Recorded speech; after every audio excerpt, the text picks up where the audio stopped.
Ok, bonjour les amis, moi je suis Michel Asseman, prof de PC. Je suis là pour vous aider avec nos exercices de renforcement et d'entraînement. Nous avons donc un exercice sur la substitution d'un alcane. Donc nous avons la densité de vapeur. Nous n'allons pas perdre le temps, nous allons donc entamer et nous allons lancer notre exercice pour vous amener à mieux comprendre. Donc vous devez suivre et après reprendre cet exercice. Mais avant de bien suivre mes exercices de renforcement, n'oubliez pas de vous abonner, de liker la vidéo, de laisser des commentaires. Merci. Sans plus tarder, nous allons donc démarrer. Un alcane gazeux a une densité par rapport à l'air égale à D égale 1,034. 1. Déterminer sa forme brute. Numéro 2. On fait réagir du dichlore sur cet alcane. On obtient un produit contenant 55,04% en masse de chlore. Petit a. Déterminer la forme brute de ce produit. Petit b. Écrire l'équation de la réaction qui a lieu. Petit c. Définir ces réactions et donner les conditions expérimentales. Merci.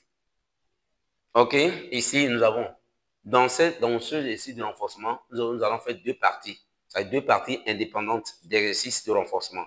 Ça, c'est la première partie. Après, on va entamer donc la deuxième partie. Alors, on nous dit de déterminer la forme brute de l'alcane. Nous connaissons la densité. La première des choses, masse molaire égale à quoi? 29 fois D. Alors, lorsque vous remplacez, la masse molaire de l'alcane est égale à quoi? 29 fois 1,034. Vous calculez, vous obtenez donc 30 grammes par mol.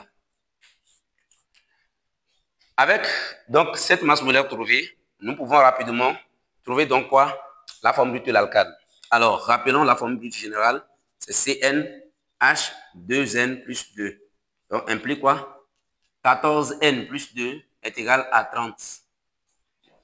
14n est égal à 30 moins 2 reste 28. N égale à quoi? 2. On obtient N égale à 2. Et quelle est la forme brute de l'alcane? C'est C2H6. Voilà. Donc, on peut donner la formule semi-développée et son nom. Il n'y a pas de souci. Formule semi-développée, c'est quoi? Vous avez CH3. CH3. Le nom, c'est quoi? C'est l'éthane. Éthane. Là, on passe à la question numéro 2. À la question numéro 2, on fait réagir du dichlore sur cet alcane. On obtient un produit contenant 55,04% en masse de chlore. Petit a, déterminer la formule brute de ce produit. Petit b, écrire l'équation bilan de la réaction qui a eu lieu. Petit c, définir ces réactions et donner les conditions expérimentales. Voilà. Au niveau de la question petit numéro 2, on fait la coloration de cet alcane que nous avons trouvé. La coloration de cet alcane. On obtient un produit qui contient en masse 55,04% de chlore. Mais comment trouver la forme brute du produit formé? Ici, je vais vous rappeler l'équation bilan général de la coloration d'un alcane. Ça, il faut connaître ça. Très important. Alors, regardez. CnH2n plus 2 plus quoi? XCl2 donne CnH2n plus 2 moins X ClX plus quoi? XHCl. Voilà. Cette équation est capitale. C'est à maîtriser. Alors maintenant, comme nous connaissons notre alcane, je vais remplacer. Ça, c'est l'équation à retenir. Très, très capitale. Alors, vous avez C2H6 plus quoi? XCl2 donne C2H6 moins X ClX plus quoi? XHCl. C'est quoi X ici? X, c'est le nombre d'atomes de chlore qui remplace. Mais on ne connaît pas. On va aller chercher ça. Votre produit, c'est ça. C'est ça le produit. Maintenant, calculons la masse du produit en fonction de X. La masse molaire. Masse molaire du produit est égale à quoi? Alors, vous allez faire. Ça serait la masse molaire de l'alcane. Parce que vous allez voir 2 fois 12 plus 6 moins X fois 1. Donc, on obtient 30 moins X plus maintenant quoi? X fois la masse molaire atomique de chlore, c'est 35,5. Donc, ça fait 35,5 X. On obtient masse molaire du produit est égal à quoi? Ça fait 34,5 X plus 30. Voilà. C'est bon déjà. Maintenant, nous connaissons le pourcentage massif de chlore dans ce produit. Alors, rappelons-nous donc des relations que quoi? Nous savons que masse moléculaire sur 100, masse moléculaire d'un composé sur 100 est égal à quoi? Donc, ça fait 35,5x divisé par le pourcentage de chlore. Voilà. N'oubliez pas cette relation-là. Alors, on va multiplier ici. Là, on obtient masse moléculaire du produit est égal à quoi? On fait 35,5 fois 100. Ça fait 3550 x divisé par le pourcentage de chlore. On va remplacer. La masse moléculaire du produit est égale à quoi? 3550 x divisé par quoi? 55,04. Lorsque vous calculez, vous obtenez donc masse moléculaire du produit est égale à 4,5 x. On va donc égaliser. Ici, il faut d'abord déterminer le nombre d'atomes de chlore qui ont remplacé. Donc, c'est-à-dire déterminer la valeur de x. X représente le nombre d'atomes de chlore. Il suffit de trouver la valeur de X. Vous avez donc la forme du produit formé. C'est très simple ici. Alors, on va égaliser donc cette masse moléculaire calculée égale à ici. Ce qui nous donne son 4,5X égale 34,5X plus 30. Lorsque vous ramenez ça là-dessus côté, vous faites son 4,5X moins 34,5X. Il reste 30X égale 30. Conclusion, X égale à 1. Voilà, quelle est la forme brute maintenant du produit? Forme brute. Nous avons regardé la formule brute donc du produit. On va remplacer la valeur de X. X c'est 1. Donc ça fait quoi? C2H5Cl. On peut donner la formule s'il vous plaît et son nom. Formule semi-développée. Vous avez CH3, CH2Cl. Un chloroéthane. Voilà, un chloroéthane. Voilà. Un chloroéthane. Voilà, maintenant, à la question petit b, on dit l'équation qui a eu lieu, donc équation bilan. Équation bilan. On demande d'écrire l'équation bilan de la chloration. Donc nous avons, revenons ici à l'équation générale de la chloration d'un alcane. Donc on va remplacer, on reprend ça. C2H6 plus maintenant quoi? X c'est 1 qu'on a trouvé. Donc ça fait Cl2 donne maintenant. Vous avez 6 moins 1, ça fait 5. Donc, ça fait C2H5Cl plus quoi? HCl. Maintenant, à la dernière question, ça c'est l'équation qui a lieu. À la dernière question, petit c, on dit définir ces réactions et donner les conditions expérimentales. Tout ce que nous venons de voir ici, c'est réaction de substitution. Alors, c'est quoi une réaction de substitution? C'est une réaction au cours de laquelle un atome ou groupe d'atomes monovalents remplace les atomes d'hydrogène dans la molécule saturé, c'est-à-dire dans l'hydrocarbure saturé. Voilà. Maintenant, c'est quoi? Ce que nous avons fait ici aussi, c'est une réaction de chloration. C'est quoi la chloration? La chloration est une réaction de substitution au cours de laquelle les atomes de chlore remplacent les hydrogènes dans la molécule d'alcane ou bien dans l'hydrocarbure saturé. Il n'y a pas de souci. Alors, quelles sont les conditions expérimentales qui nous permettent de réaliser donc ces genres de réactions? Il faut quoi? La lumière. Et toutes les réactions qui nécessitent de la lumière pour se produire sont appelées des réactions photochimiques. Ok, merci beaucoup. Nous sommes donc arrivés à la fin. Nous allons donc passer à la deuxième partie de notre séance. Merci. Voilà, la partie de notre séance. La micro-analyse d'un alcane A montre que le rapport entre la masse d'hydrogène et la masse de carbone qu'il renferme est égal à 0,20. En déduire, numéro 1, la formule CXHY de l'alcane A. Numéro 2, sa formule semi-développée, sachant que tous les atomes d'hydrogène qu'il contient appartiennent à des groupes méthyl. 3, en déduire son nom dans la nomenclature internationale. Numéro 4, combien existe-t-il de dérivés de substitution monochlorée et dichlorée de l'alcane A? Donnez le nom de ces dérivés. Merci. À la première question, on dit déterminer la formule de l'alcane A. On dit le rapport entre la masse d'hydrogène et la masse du carbone est 0,20. Ok, je vais très bien ici cette partie, c'est très simple. Vous avez votre alcane A, on dit alcane C6Hy. Regarde ce que nous allons faire. Nous savons que quoi? La masse molaire de l'alcane A sur la masse de A, de la substance, donc alcane A, va être égal à quoi? 12x sur la masse de carbone est égal à quoi? Y sur la masse de H. OK. A, c'est un alcane. Regardez.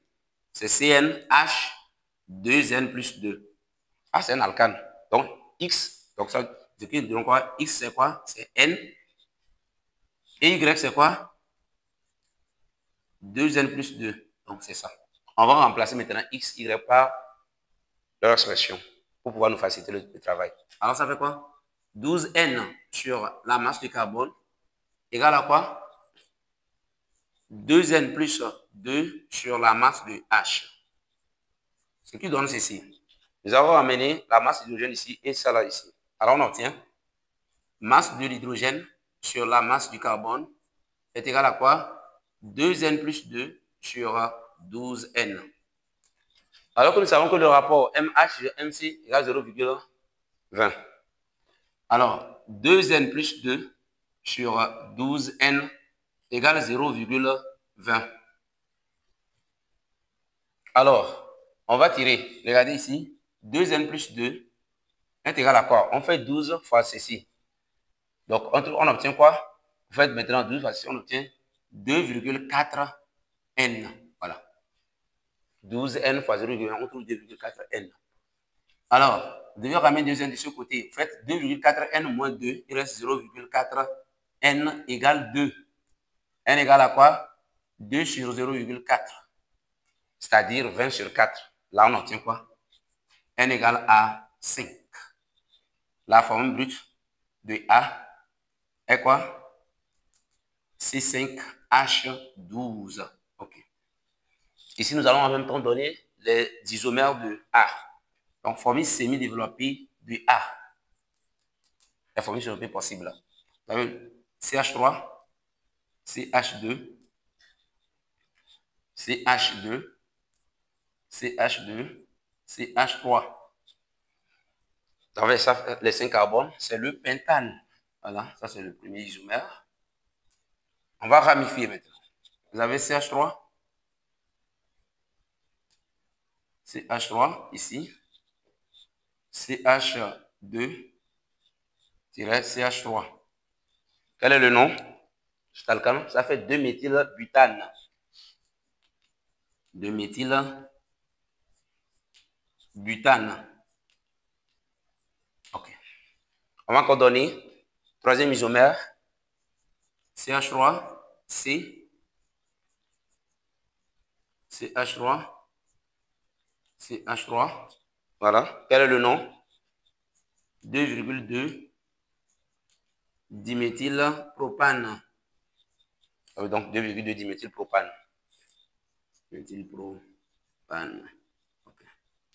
Regardez donc les trois isomères de notre alcane C4H12. Numéro 2. On déduit sa formule semi-développée, sachant que tous les atomes de l'alcane appartiennent au groupe méthyle. Regardez les trois isomères ici. C'est dans quel isomère tous les atomes appartiennent au groupe méthyle? Le premier, non. Quand on dit méthyle, c'est CH3. Ici aussi, non. Mais quand vous regardez le dernier isomère, vous allez constater que tous les atomes d'hydrogène appartiennent au groupe méthyle. Alors, notre alcane A, c'est ça. Donc, formule semi-développée de A. CH3, CH3, CH3, CH3. À la question numéro 3, on dit, en déduit son nom en nomenclature internationale. Le nom de A. J'ai déjà écrit. On va reporter ça.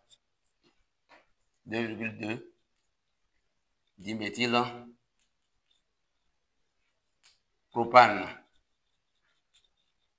On va donc passer à la question numéro 4.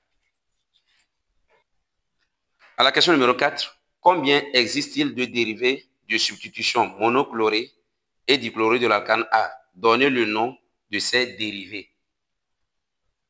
Maintenant, on dit combien de dérivés monochlorés et dichlorés donc combien de substitutions, combien existe-t-il de substitutions dérivés monochlorés et dichlorés de A? Nous avons notre A qui est là. Quand on dit dérivé monochloré, ça veut dire que c'est un seul chlore qui vient remplacer seulement un hydrogène dans la molécule de A. On va voir, on aura combien de dérivés monochlorés. Voilà, regardez ici.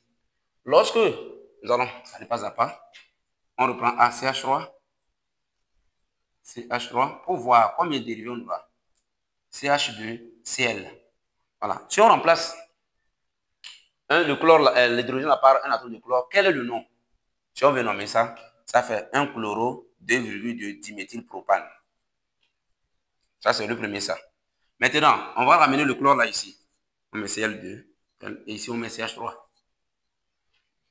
On va changer de position. Vous allez constater toujours que quoi? Quand on prend la chaîne principale ici, c'est toujours 1 chloro 2,2 diméthylpropane. Maintenant, on va changer.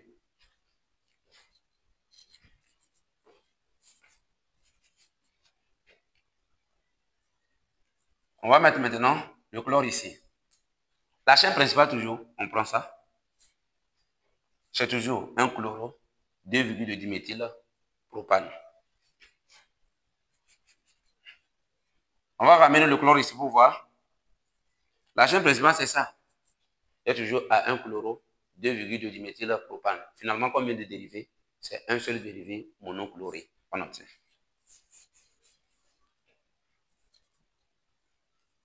On obtient un seul dérivé monochloré de A. Maintenant, on va donner en même temps la formule semi-dropée. CH3, CH3, CH3, CH2, Cl. Le nom, c'est quoi? C'est 1 chloro 2,2 diméthyl quoi? Propane. Voilà, non, c'est ça. Diméthylpropane. Voilà. Maintenant, on va voir les dérivés dichlorés de A. On dit combien existe de substitution de dérivés dichlorés de A. On va voir, nous avons toujours A. Quand on dit dichloré, ça veut dire que c'est deux chlores qui remplacent les hydrogènes dans la molécule de A. Regardez ce que nous allons obtenir. Premièrement, on va tester. Si nous prenons CH3, CH3-CH, Cl2. Voilà. Vraiment, on a placé les deux chlores ici. Le nom, c'est 1,1 dichloro 2,2 diméthylpropane. Premier isomère, ça. On va maintenant éclater les deux. On va mettre CH, CH2, CH3, CH3, donc tirer ici CH3. Un CH2Cl. Voilà, on va éclater. CH2Cl, voilà, CH2Cl. Maintenant, le nom. La chaîne principale, c'est ça toujours. On va prendre. Ça fait 1,3 dichloro 2,2 diméthylpropane. Vous voyez que ici aussi c'est identique de ce côté. Hein. Donc si on veut ramener, vous avez les mêmes CH3 ici comme ici. Si on fait aussi, on aura les mêmes noms. Ça ne change pas. Donc finalement, pour les dérivés dichlorés, nous avons combien? Donc il existe deux dérivés dichlorés de A. Donc on obtient quoi? Deux dérivés dichlorés de A. Voilà. Donc, si on veut donner leur nom, nous avons déjà ici 1,1 dichloro 2,2 diméthylpropane. Donc, on va donner le deuxième, on va bien écrire ça. Le deuxième, vous avez CH2, Cl, CH3 ici, CH3, CH2, Cl. Le nom, c'est quoi? C'est 1,3 dichloro 2,2 diméthylpropane. Voilà. Regardez donc les deux isomères, les deux dérivés, donc isomères, les deux dérivés dichlorés de A. Donc nous sommes donc arrivés à la fin de l'exercice. N'oubliez pas de reprendre ça et liker la vidéo et surtout abonnez-vous. Merci beaucoup.